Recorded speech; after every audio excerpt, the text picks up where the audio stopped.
We're going to be talking today we're going to be talking about Yasuda Rijin. So I'll put up my screen and hit the share. Okay. Can everyone see that now? Okay. Yes. So Yasuda Rijin, you can see his dates there. He passed away in 1982, which is 2 years before I went to Otani University, so I missed him by 2 years. But Dr. Neda was able to spend time listening to him. And as you probably know, he does quote Yasuda Sensei quite often. So today the topic is the name. When we say the name, we referring to the Nembutsu or the Namo Amida Butsu. I tend to capitalize the name with a capital N, but translator that we're going to be looking at does not. Yasuda Rijin has a Facebook page, and you notice that they romanized his name with a Z instead of a J, which is a different way of romanizing in Japanese. It's the same name, but so those of you who do read Japanese, I suggest joining that page. It's very interesting. They have every day is pretty much a daily quote. So I call it microdosing Yasuda. But the picture they have on the cover page is a group picture. There's Mount Hiei in the background. So I pretty much sure it's taken at Otani University. And somebody on the Facebook page felt it was a group picture of people who worked on the translation of Jodo Shinshu with D.T. Suzuki. So that's possibly, so that was around the late 1960s, early 1970s. There's a lot of information about Yasuda Rijin, of course, in the Cultivating Spirituality book. Some of you probably have read that section. He studied at Otani University under both Daiei Kaneko and Ryojin Soga, but of course Soga was the one he really felt close to as far as his way of thinking. And both of them, as we talked about in the previous sessions, they kind of got kicked out for being heretics, and Kaneko particularly got persecuted, and Soga in solidarity joined him in leaving the university, and they started their own study center called the Kobo Gakuen that Yasuda got involved in. They said he actually started out studying Zen, but once he read a book by Kaneko, he decided to study Jodo Shinshu, and one of his Zen masters actually told him to go Otani to study Buddhism. So he studied with both those great thinkers, and he worked with them on their own study center. And then when they that study center kind of dissolved and the two senseis did other things, Yasuda started his own study center called the Soo Gakusha. Gakusha just means, place of learning, and Soo means to be in accord with reality. So it's a very interesting name that he chose. The location moved around from place to place. And he was known as a teacher lecturer. Reason why I put teacher lecturer down, he didn't leave much actual writing. A lot of what we know him from is his talks that were recorded, and not so much on magnetic tape, but on people taking dictation and leaving us with those talks. So I kind of wanted to begin talking about, I was able to attend the Soo Gakusha, the study center, in during the time I was at Otani University. And like a lot of the what you call Dharma listening places I went to, it's pretty cozy, and you sit on the floor, and it wasn't just scholars or ministers, but a lot of lay people went to Soo Gakusha. And I wanted to dedicate tonight to one particular lay person who shared a story with me. And unfortunately, I forgot the guy's name, but I'll refer to him as the socks maker because he told me his story that like a lot of people, you've probably heard this story, or some of you already had this experience where he suffered a tragic disaster and lost his business and way of supporting his family. And the old time religion of saying Namu Amida Butsu, Namida will help you, just wasn't working for him. But somehow he found his way to Yasuda sensei. And he said that just changed everything for him. He said that he felt like he had, fallen down this dark hole and was hitting bottom. But he used this term, tachi-agaru, the ground made him stand up on his feet. The Nembutsu called him from the ground that he was on, and he got up on his feet. And there's something about Yasuda's way of talking about the Nembutsu that for him made a lot of sense. It's about getting out of that self-centeredness and really connecting with this larger life, that Amida is not some separate being out there, but it's a representation, just as we heard from Kaneko and Soga, a representation of reality itself. But Yasuda was able to get that across to many people, including many lay people like this man. And so he said he tried out different kind of ways of businesses, and he got into helping someone make socks. And during that time in the 1980s, I don't know about in Japan right now, but the most of the high school kids went to schools where you had to wear a uniform, a jacket and a white shirt, and pants for the guys and skirts for the women and young women. And the shoes themselves was also regulated. You had to wear these standard looking shoes. But for some reason, during the time I was there, socks were not regulated. And so you get on the subway and you see all these crazy colored and patterns of socks that the young boys and girls were, teenage boys and girls were wearing. And even some schools that tried to enforce a plain white socks policy were hit by protests. So the young people, the socks became an important symbol of their individuality. So this man got into this booming business of making socks. And so he shared gave me 2 pairs of his socks, and they were quite beautiful. I remember the white socks had this pattern of textures that made it really special. And unfortunately, when I think during the time I lived in Los Angeles, I wore those 2 pairs of socks to shreds because I liked them so much.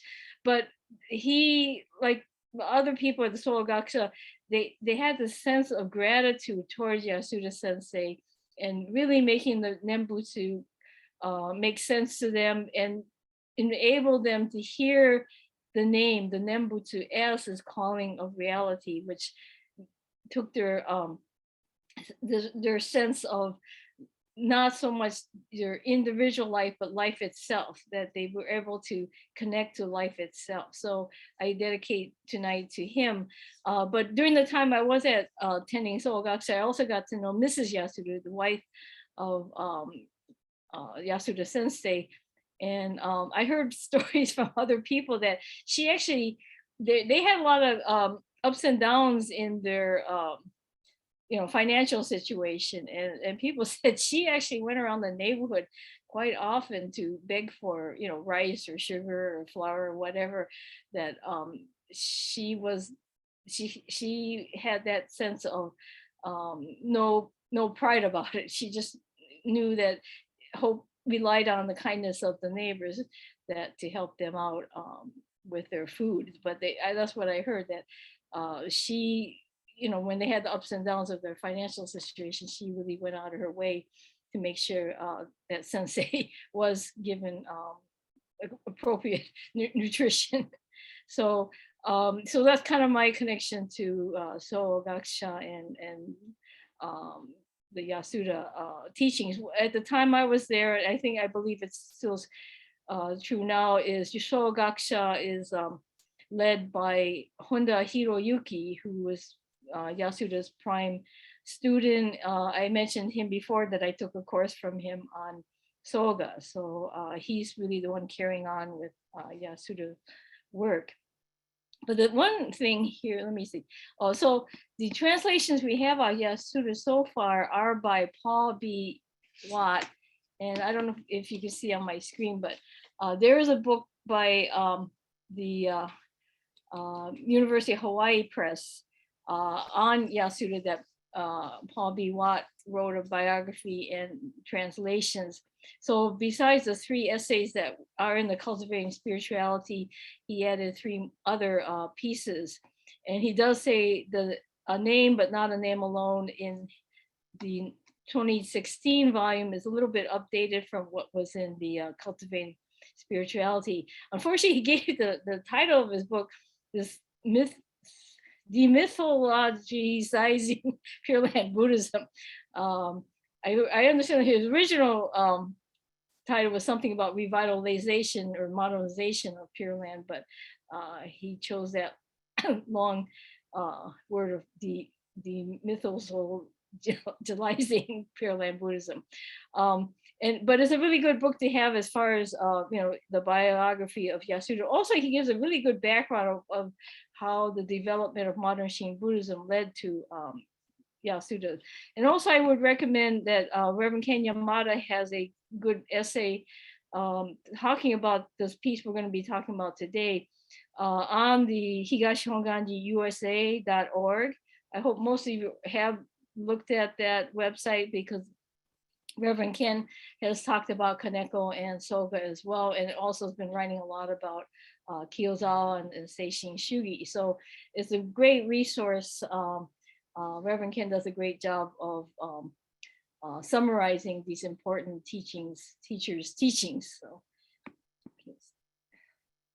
okay, so one of the things that always intrigued me about Yasuda is I heard he had this dialogue with Paul Tillick, and I hope most of you have heard the name of Paul Tillick. He's just known as a theologian. He was in Germany, but of course with the Nazis taking over, he became a refugee coming to the United States, and became quite outstanding as a theologian. And when I first started studying in Japan, I had a friend, Claire Ichiyama, who became a minister in Hawaii. Unfortunately, she passed away. But she gave me 2 books when I met her, and she wanted to encourage me in my studies. And the 2 books were, one was Kosho Yamamoto's translation of Kyogyo Shinsho. If you ever seen that book, it's a hoot. It's very old-fashioned English, and Yamamoto feels he has to make any verses rhyme. So I believe Shoshingen and everything he writes that's in verse form, he feels he has to make it rhyme. So, and it's very literal too. It's not your standard English, but it's a good resource for. They didn't have the collected works of Shinran at the time I was studying in Japan. So for me, it was an invaluable resource. But the other book that Claire gave me was Dynamics of Faith by Paul Tillich. And she said, this is the book that will help inspire you, especially when you get, she knows it's hard studying in Japan. You're going to get discouraged sometimes, wondering, why did I come here? But she felt this was a book, she felt very inspirational for her, and she thought I should read it as well. And in that book, Tillich talks about the ultimate concern. So he's not just talking about Christianity, he's talking about what religion, why human beings have religion, because we have this ultimate concern about life and death, about really making life worthwhile. So most of our day-to-day concerns are just very superficial. How am I going to get to work? I'm going to get paid on time. Can I pay my bills this month? We worry about a lot of superficial things, but all human beings, he says, have this ultimate concern, and that's to have a sense of our life being worthwhile, of something connecting our life with something larger. So, so even though it was written for a Christian audience, Reverend Claire felt it was a great book for inspiring people studying Buddhism. So I really came to respect Tillich because I read that book that she gave me. So I used to think that, oh, Paul Tillick, he must be really cool that he went to Japan and um, looked for Yasuda and talked to him. But actually, when I looked into it, that was not the case. He went to Japan to learn about Buddhism, but pretty much got um, into talks with Zen Buddhists, Zen people he was told were Zen masters. And this is kind of typical of a lot of Western scholars who go to Japan looking to learn about Buddhism. They get introduced to all the big names in Zen Buddhism. And I even found a book in my local library where he talks about his trip to Japan. I was really disappointed. He just talked about all these Zen Buddhists that he met and how he learned about Zen Buddhism. He says Buddhism, but he's really talking about Zen. And he doesn't mention Yasuda and Shin at all in this essay describing his Japan visit. But Yasuda, on the other hand, very early on in his studies was really into Western theology. And I know, I don't know who's all on tonight, but I know we've talked about that at the International Association of Shin Buddhist Studies conferences, that some Buddhists saying, well, we're not, theology really means the study of God. It's kind of a word that means, relates to God. So Buddhists shouldn't call themselves theologians or have nothing to do with theology. But I know Dr. Ken Tanaka made the case. We're in a international dialogue. We're in an international dialogue with people of all different religious faiths. So it's okay to use the word theology to describe our Buddhist studies.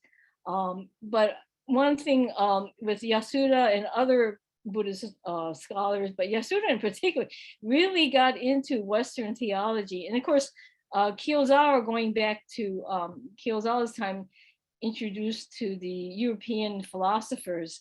So in a way, for most people studying through the Otani University, they're exposed to Western philosophy. So it's not unusual that Yasuda wanted to get up to speed on the 20th century theologians, because they're talking about, even though they're coming from a Christian, or in Buber's case, a Jewish background, they're really looking at this ultimate concern, this what is this thing we call religion that's so important to human beings, to our society?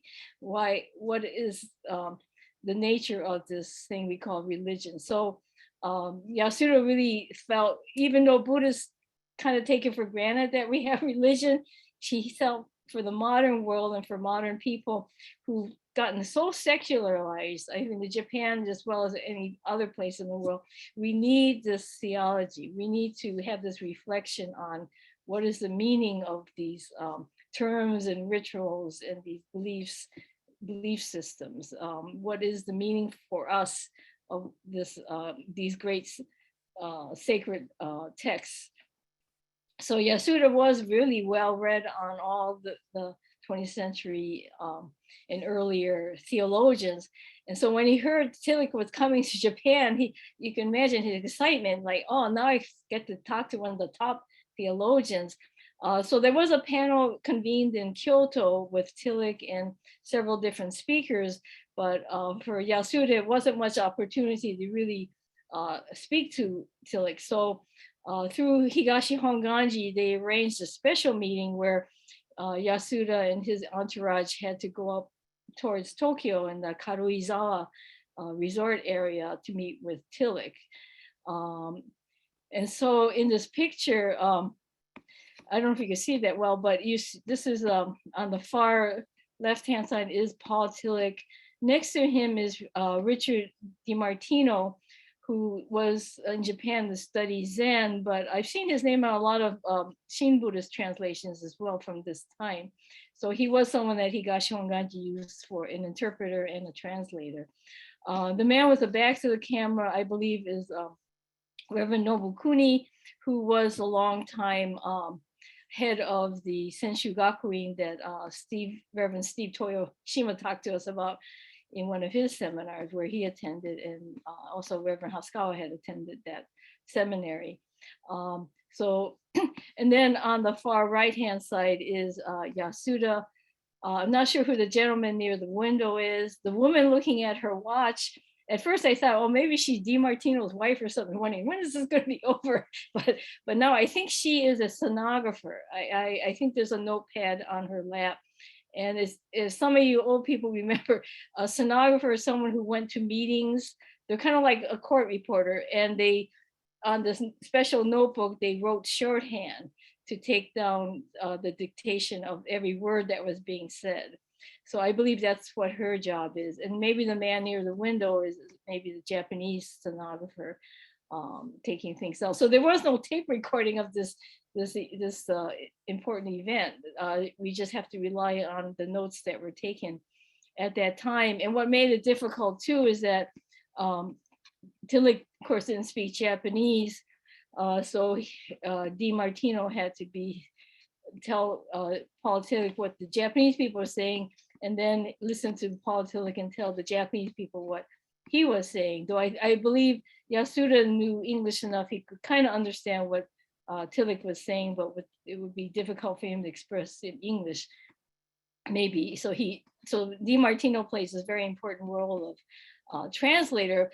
But I think Reverend Fred Brennan, the long time I knew there's a Portuguese transcription, and Reverend Fred Brennan ran it through the Google Translator, right? I think you said, and put it into English, which had a lot of funny things in it, but it's still readable what the dialogue was, or it's not a dialogue. I call it a 4-ring circus. You got 4 guys trying to talk to each other, and but I was lucky that I wrote to Michael Conway, and one of the grad students sent me the Japanese transcription of this dialogue, and also the Japanese version of the piece we're going to be talking about today.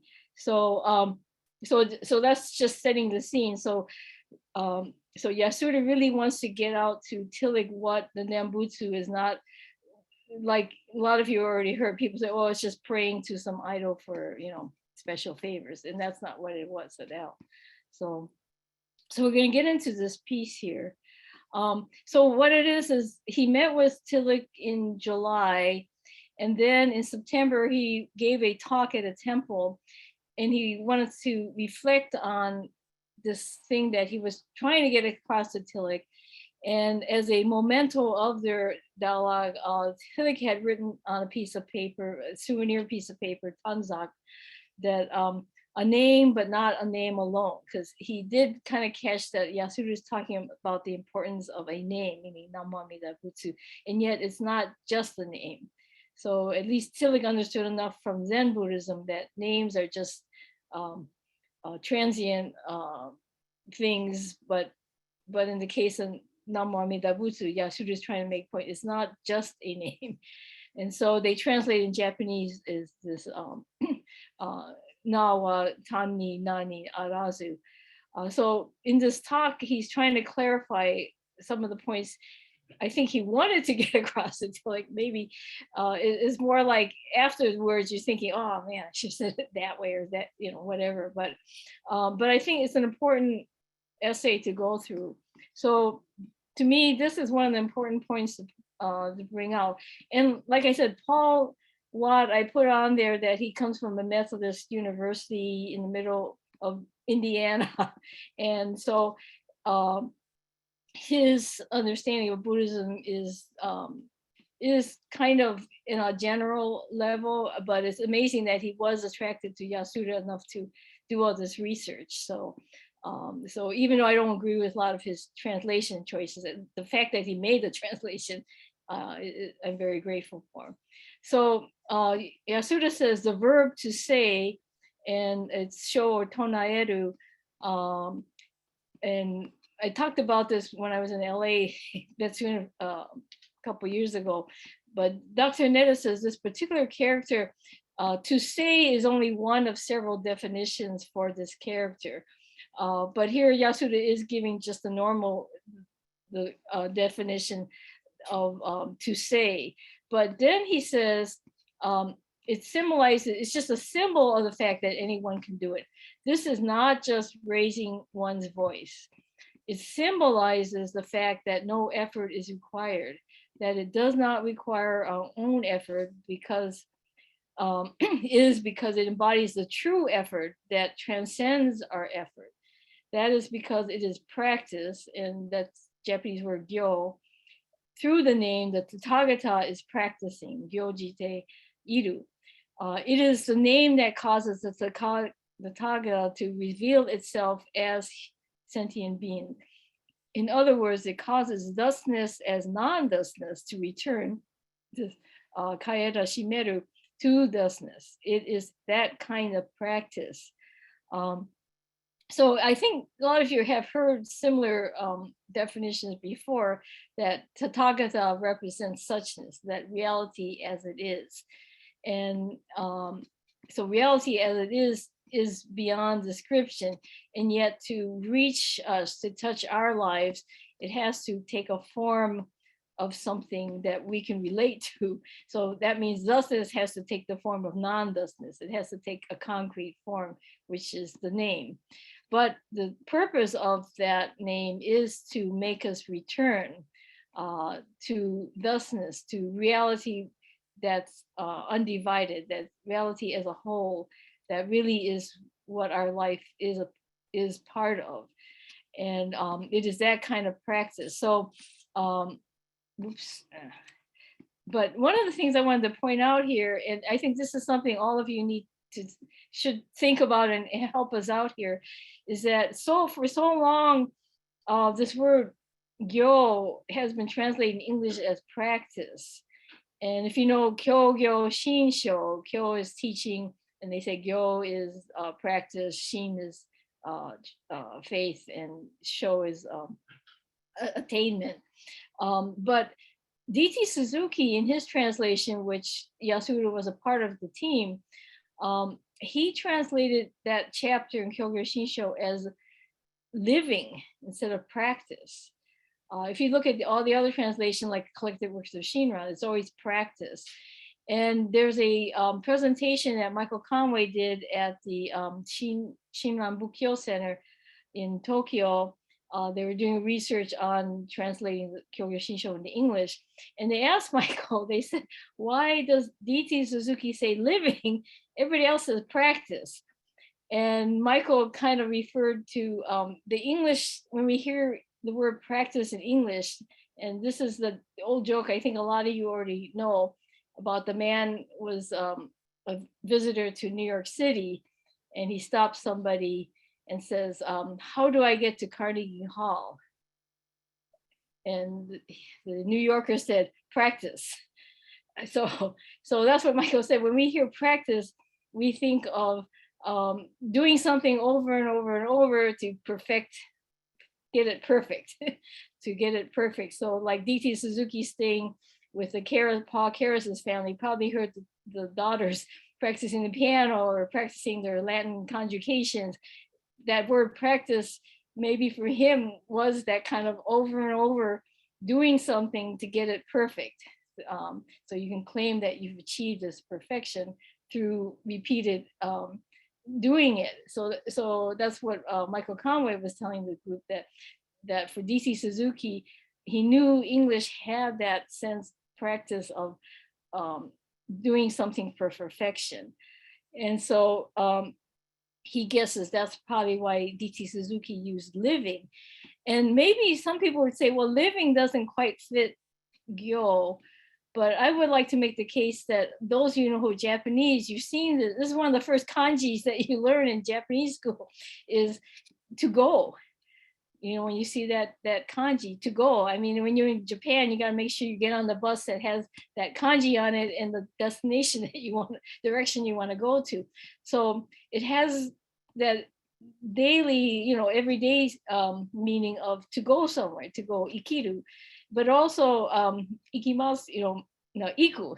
But it also has okonawa. It also means to happen, to occur. So so a lot of time it's used also in that sense in everyday Japanese. So to me, this idea of gyo is kind of saying something is happening and there's movement. there's this idea of movement. And so in Buddhism, there's one British teacher that said, other religions say I believe, but Buddhists say I go.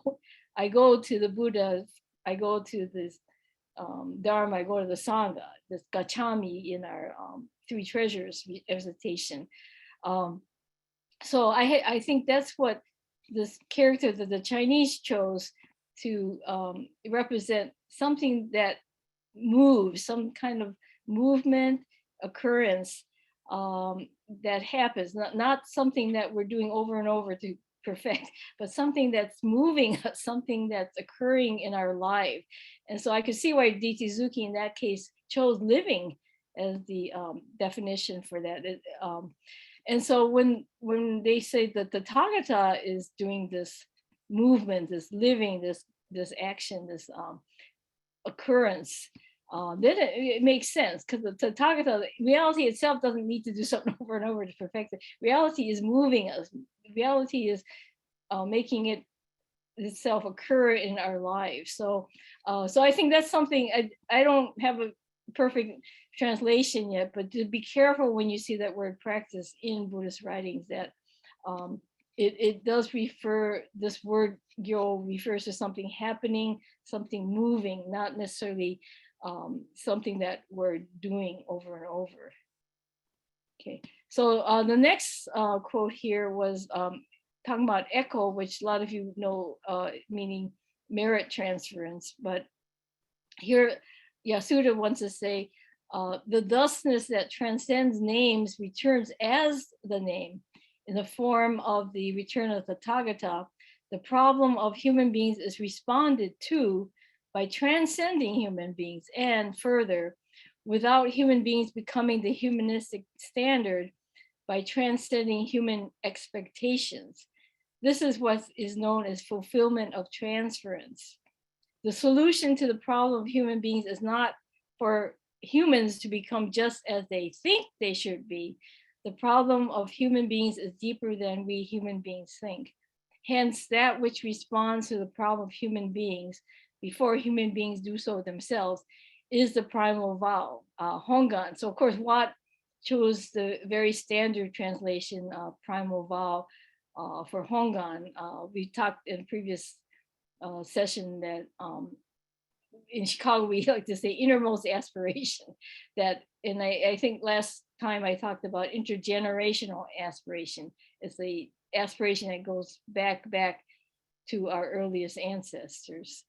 And so I think for the guy, the socks maker guy, something like this really hit him. It's not what we think we need, but it's to help us transcend our expectation and desires.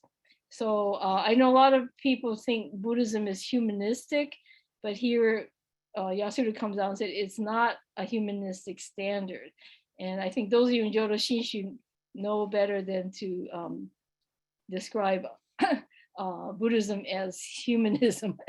It's about transcending what human beings think they should be. It's going to a deeper level to get ourselves in this Hongan, this innermost aspiration that goes beyond our usual expectations of what is good for the world, what is admirable in the world, what we think is the way to live as human beings. But there is something much more deeper here. So finally, on this last section, and so again, Watt says that, yeah, he realizes this word Shin is hard to translate in English, so he uses entrusting in this case. So he says that Yasuda says the consciousness of entrusting that is manifested in the wisdom of non-discrimination is a consciousness without objects. I think that even with regard to the Tathagata or the Pure Land and the like, if one grasps them as objects, one does not have religious consciousness. Even with regards to acts such as meditating on the Buddha or having trust in the Buddha, Butsu or Shinzuru, if one's consciousness is concerned with thinking about the Buddha, or if the Buddha himself is treated as an objective existence, I doubt that one's consciousness can be said to be a religious consciousness. So I want to just break this down a little bit, because so much, you know, I call it like Sunday school level understanding of religion. We do tend to treat concepts and these religious entities as objects. As human beings, we see ourselves as a subject, and the things we look upon or act upon are all objects. And so even in English, that's kind of how our language is constructed. There's a doer and the thing that's getting done to. And so in religion, it's easy to want to grasp things like the Pure Land, or even talking about the Buddha as this object that we grasp in our understanding, that we can say, oh, I get it. I understand this thing called the Buddha. And Yasuda is reminding us that in this first part, the wisdom of non-discrimination is a consciousness without objects. So I think, to me, this really talks to that issue of Shinjin, that if anyone objectifies Shinjin as something you get, as something you grab onto, that you claim as your thing that you have, they're still living in the view of discrimination. I have something that you don't. I have something that is concrete, but in the real wisdom, in the real consciousness of Shinjin, there's no discrimination. There's no sense of I'm the subject and everything else the object, but rather it's the wholeness of reality that is what they call non-discrimination. We don't chop reality up into little pieces and compare them with each other. We just see one whole reality. So he's saying in religious language, sometimes we do treat things as objects, and not with this consciousness of non-discrimination. That's the true wisdom that Buddhism talks about. And so I think, this is a point that really comes up in Buddhism a lot. And then in that dialogue that Yasuda has with Tillick, they get, mostly it's Reverend Nobukuni rather than Yasuda, but I see that stark difference between what a lot of our Christian friends talk about versus in Buddhism, is that, when I speak to school groups too, I point this out, that in Christianity, the idea of the individual, that soul that needs to be saved, it makes it sound like there's this concrete essence that's unique to that particular life. It's almost like it's not hermetically sealed, but it's almost like there's this mutually exclusive entity out there that you could call yourself and your soul, where in Buddhism, right away is one of the things that Buddha breaks down, on Atman.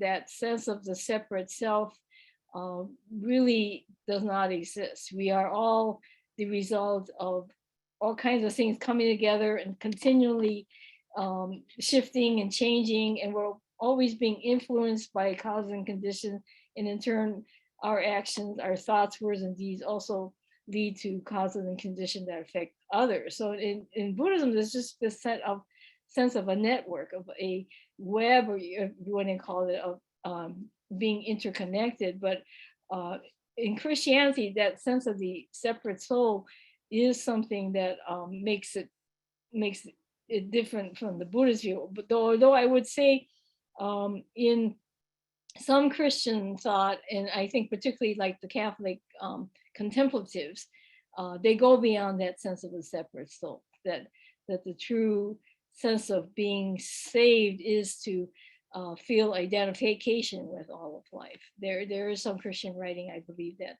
points in that direction. But in the beginning of that dialogue with Tillick and the other people, that pops up very clearly, that for a lot of Christians coming from that direction, that idea of separateness is so so much a part of their outlook.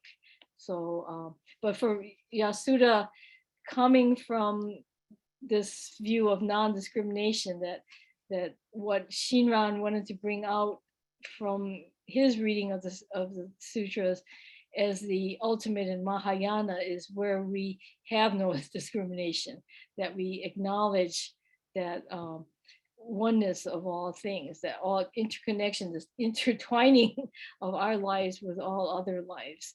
And one of the problems I think that happens in Buddhism all the time, but especially in Jodo Shinshu, that I think Yasuda is kind of speaking against, is there's this concreteness of Amida, or making Amida this separate entity. And this is a little bit off the topic, but I think it speaks to what Yasuda is pointing out. There's that piece written by Reverend Kenryu Suji for children called the Gasho to Amida. And some of you might be familiar with that set of verses. But when our Dharma school teachers went to a conference and came back with it, those of us at the temple felt it wasn't appropriate because it gave children the idea that Amida was a separate being. They refer to it, Amida, as he all the time. He, his, this, we got show to this he, his person or entity. And so we changed the title to Gasho to Oneness. And I think, I'm not too sure Suji Sensei would agree, but we ourselves at Chicago, coming from this background from Kiyozawa and his followers, that we don't want Amida to be, especially in the minds of children, to be seen as this separate entity. I think Yasuda, like the other teachers, wants to point out that in the beginning, as we start on our journey, we do have to be aware that, yeah, we are not Buddha at the time we start our journey, but there's so much that's separating us from Buddha, but it's really because of our self-attachment. It's not because intrinsically we are separate from Tathagata, from thusness, but it's just because of our delusion of a separate self. And that's what Shinran and all the great Jodo Shinshu teachers are pointing to us, this wisdom of non-discrimination. And so that's why Yasuda puts a lot of emphasis on the name, the Namo Amida Butsu, as a way for us to connect with something that transcends our discriminating thinking. So it's not a magic, he always says, it's not a magic formula, it's not a prayer for help. It's the reality itself giving us I guess you could say, a bridge or a little peephole into what this thusness is, what this non-discrimination is. So Yasuda, because he lived to 1982, he's outside what Japanese historians call Kindai, which we call for this course modern, but because he was active in the post-war area, it's really contemporary, but he's still considered part of this same tradition that started with Kiyozawa, then with Kaneko and Soga, and then he carried that on.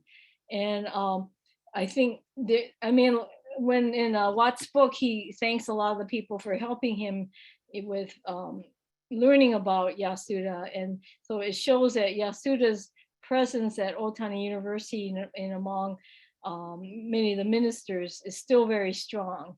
And I think in a way, Paul Watt's book is just a appetizer in a lot of ways, that there's so much to Yasuda that there's still, the Japanese themselves are still researching, but for us English-speaking people, it'll be quite a while before we truly appreciate all that Yasuda has to offer. We got a long ways to go with Kaneko and Soga as it is, but to know that they also brought forth this generation that Yasuda represents. And from him, a whole bunch of other great thinkers that we just don't have access to it in English yet. And I'm hoping, like I said, the Shinshu Center for America does continue in that mission to bring these great thinkers to our attention, and that hopefully what they have to say, because I know they spoke to the lay people. It's not just for scholars and ministers, but for the lay people. I hope for some of you listening today, some of these passages of Yasuda